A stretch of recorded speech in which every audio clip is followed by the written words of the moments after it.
Beginilah kesibukan para petani kolang-kaling di Kampung Palias RT 01 RW 07 Desa Raba, Kecamatan Rumpin. Setiap hari di bulan Ramadan panen kolang-kaling yang membawa berkah bagi para petani. Naiknya harga kolang-kaling saat Ramadan tahun ini menjadi berkah bagi para petani. Sebelum Ramadan dijual dengan harga Rp8.000 per kilogramnya. Dan saat ini dijual seharga Rp15.000 per kilogramnya. Kolang-kaling dari wilayah Rumpin memang sangat sulit ditemukan.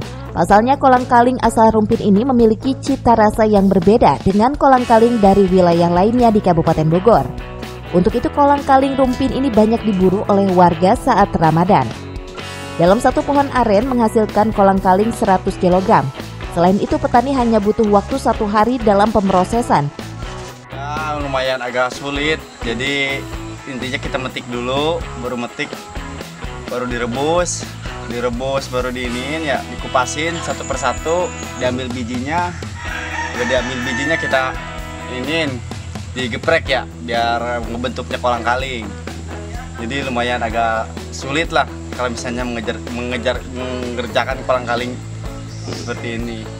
Paling lama 4 hari 5 hari. Itu sudah mulai dijual. Iya, memproduksi kolang-kaling. Nah biasanya yang datang ke sini orang mana aja?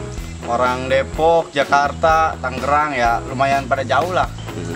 Kalau tidak ada pengepul yang datang ke sini, Mang Rijal biasanya ngirim kemana? Ke Pasar Parung, biasa menjual sendiri. Nah hari ini kalau 1 kilonya berapa duit, Mang? Sekarang harga kolang-kaling di sini 15.000. Itu yang super, tergantung kolang-kalingnya, tergantung kualitasnya. Yang paling murah 13. Itu dari Mang Rijal ke katakanlah petani dijual ke pasar, nanti pembeli beli berapa? Dari petani beli kita 13, udah dijual ke pasar paling 17-20 1 kilonya. Selanjutnya kolang-kaling asal Rumpin ini tersebar di pasaran hingga ke wilayah Depok.